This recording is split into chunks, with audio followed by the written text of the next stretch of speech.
Hi everyone, my name is Lisa Anderson and I am reading to you tonight from Villanova in southwestern Ontario. Our county is Norfolk County, so I have my lovely farming folk t-shirt on.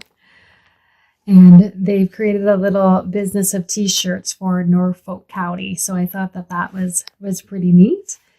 So today I'm reading to you Magic for Marigold, Chapter 2, Sealed of the Tribe.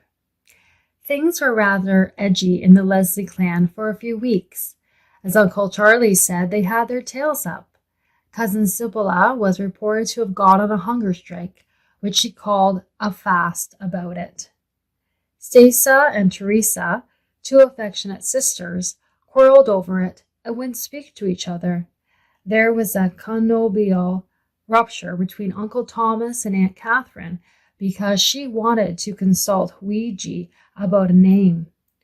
Obadiah Leslie, who in 30 years had never spoken a cross word to his wife, rated her so bitterly for wanting to call the baby Consuelia that she went home to her mother for 3 days. An engagement trembled in the balance. Myra's throbbings in the neck became more frequent than ever. Uncle William over the bay vowed he wouldn't play checkers until the child was named, and Josephine was known to be praying about it at a particular hour every day. Nina cried almost senselessly over it and gave up peddling poetry for the time being, which led Uncle Paul to remark that it was an ill wind which blew no good. Young grandmother preserved an offended silence. Old grandmother laughed to herself until the bed shook. Salome and the cats held their peace, though Lucifer carefully kept his tail at half-mast. Everybody was more or less cool to Lorraine, because she had not taken his or her choice. It really looked as if Lelander's baby was never going to get a name. Then the shadow fell. One day, the little lady of clouded spruce seemed fretful and feverish. The next day, more so. The third day, Dr. Morehouse was called, the first time for years that a Leslie had to call in an outside doctor. For 3 generations, there had been a Dr. Leslie at Cloud of Spruce. Now that Lelander was gone, they were all at sea. Dr. Morehouse was brisk and cheerful. Pooh-pooh, no need to worry. Not the slightest. The child would be all right in a day or 2. She wasn't. At the end of the week, the Leslie clan were thoroughly alarmed. Dr. Morehouse had ceased to pooh-pooh. He came anxiously twice a day, and day by day the shadow deepened. The baby was wasting away to skin and bone. Anguished Lorraine hung over the cradle with eyes that nobody could bear to look at. Everybody proposed a different remedy, but nobody was offended if it wasn't used. Things were too serious for that. Only Nina was almost sent to Coventry because she asked Lorraine one day if infantile paralysis began like that, and Aunt Marcia was frozen out because she heard a dog howling one night. Also, when Flora said she had found a diamond-shaped crease in a clean tablecloth, a sure sign of death in the year, Klondike insulted her. But Klondike was forgiven because he was nearly beside himself over the baby's condition. Dr. Morehouse called in Dr. Stackley, who might be an evolutionist, but had a reputation of being good with children. After a long consultation, they changed the treatment, but there was no change in the little patient. Klondike brought a specialist from Charlottetown, who looked wise and rubbed his hands and said Dr. Morehouse was doing all that could be done, and that while there was life, there was always hope, especially in the case of children, whose mortality is sometimes quite extraordinary, he said gravely, as if enunciating some profound discovery of his own.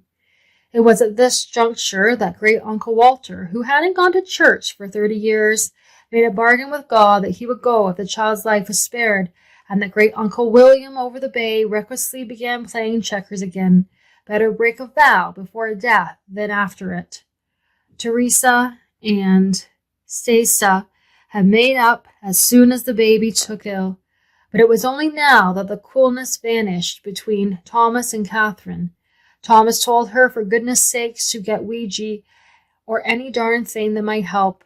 Even old cousin James T., who was a black sheep and never called uncle, even by the most tolerant, came to Salome one evening. "Do you believe in prayer?" he asked fearlessly. "Of course I do," said Salome indignantly. "Then pray." "I don't, so it's no use for me to pray. But you pray your darndest." A terrible day came when Dr. Morehouse told Lorraine gently that he could do nothing more. After he had gone, young grandmother looked at old grandmother. "I suppose," she said in a low voice, "we had better take the cradle into the spare room." Lorraine gave a bitter cry. This was equivalent to a death sentence. At Cloud of Spruce, just as with the Murrays down at Blairwater, it was a tradition that dying people must be taken into the spare room. "You'll do one thing before you take her into the spare room," said old grandmother fiercely. "Morehouse and Stackley have given up the case. There are only half a brain between them anyhow. Send for that woman doctor." Young grandmother looked thunderstruck. She turned to Uncle Clon, who was sitting by the baby's cradle, his haggard face buried in his hands. "Do you suppose? I've heard she was very clever. They say she was offered a splendid post in a children's hospital in Montreal, but preferred general practice." "Oh, get her," said Klondike, savage from the bitter business of hoping against hope. "Any port in a storm. She can't do any harm now." "Will you go for her, Horace?" said young grandmother quite humbly. Klondike Leslie uncoiled himself and went. He had never seen Dr. Richards before, save at a distance or spinning past him in her smart little roundabout. She was in her office and came forward to meet him, gravely sweet. She had a little square, wide-lipped, straight-browed face like a boy's, not pretty but haunting, wavy brown hair with one teasing unruly little curl that would fall down on her forehead, giving her a youthful look in spite of her 35 years. What a dear face! So wide at the cheekbones, so gray-eyed, with such a lovely, smiling, generous mouth. Some old text of Sunday school days suddenly flitted through Klondike Leslie's dazed brain. She will do him good and not evil all the days of her life. For just a second their eyes met and locked, only a second, but it did the work of years. The irresistible woman had met the immovable man, and the inevitable had happened. She might have had thick ankles, only she hadn't. Her mother might have meowed all over the church. Nothing would have mattered to Klondike Leslie. She made him think of all sorts of lovely things, such as sympathy and kindness, generosity, and women who were not afraid to grow old.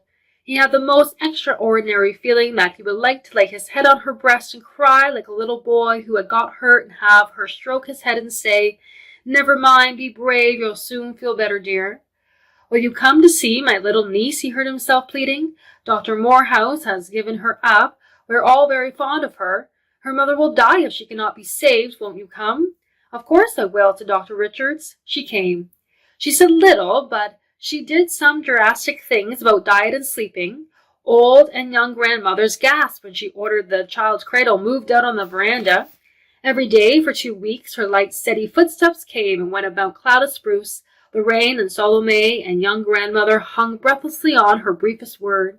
Old grandmother saw her once. She had told Salome to bring the woman doctor in, and they had looked at each other for a few minutes in silence. The steady, sweet gray eyes had glazed unquailingly into the piercing black ones. "If a son of mine had met you, I would have ordered him to marry you," old grandmother said at last with a chuckle. The little humorous wit in Dr. Richards' mouth widened to a smile. She looked around her at all the laughing brides of long ago and their billards of tulle. "But I would not have married him unless I wanted to," she said. Old grandmother chuckled again. "Trust you for that." But she never called her the woman doctor again. She spoke with her own dignity of Dr. Richards for a short time. Klondike brought Dr. Richards to Cloud of Spruce and took her away. Her own car was laid up for repairs, but nobody was paying much attention to Klondike just then. At the end of the 2 weeks, it seemed to Lorraine that the shadow had ceased to deepen on the little wasted face. A few more days, was it not lightning lifting? At the end of 3 more weeks, Dr. Richards told them that the baby was out of danger. Lorraine fainted, and young grandmother shook. and Klondike broke down and cried unshamedly like a schoolboy. A few days later, the clan had another conclave, a smaller and informal one. The aunts and uncles present were all genuine ones, and it was not, as Salome thankfully reflected on a Friday. "This child must be named at once," said young grandmother authoritatively. "Do you realize that she might have died without a name?" The horror of this kept the Leslies silent for a few minutes. Besides, everyone dreaded starting up another argument so soon after those dreadful weeks. Who knew but what it had been a judgment on them for quarreling over it? "But what shall we call her?" said Aunt Anne timidly. "There is only one name you can give her," said old grandmother, "and it would be the blackest ingratitude if you didn't. Call her after the woman who saved her life, of course." The Leslies looked at each other. A simple, graceful, natural solution of the problem, if only. "But Woodruff?" sighed Aunt Marcia. "She's got another name, hasn't she?" snapped old grandmother. "Ask Horace there what M stands for. He can tell you, or I'm much mistaken." Everybody looked at Klondike. In the anxiety of the past weeks, everybody in the clan had been blind to Klondike's going-ons, except perhaps old grandmother. Klondike straightened his shoulders and tossed back his mane. It was as good a time as any to tell something that would soon have to be told. "Her full name," he said, "is now Marigold Woodruff Richards, but in a few weeks' time it will be Marigold Woodruff Leslie." And that, remarked Lucifer to the Witch of Endor, under the milk bench at sunset, with the air of a cat making up his mind to the inevitable, is that. "What do you think of her?" asked the witch, a little superciliously. "Oh, she has points," conceded Lucifer, "kissable enough." The Witch of Endor, being wise in her generation, licked her black paws and said no more, but continued to have her own opinion.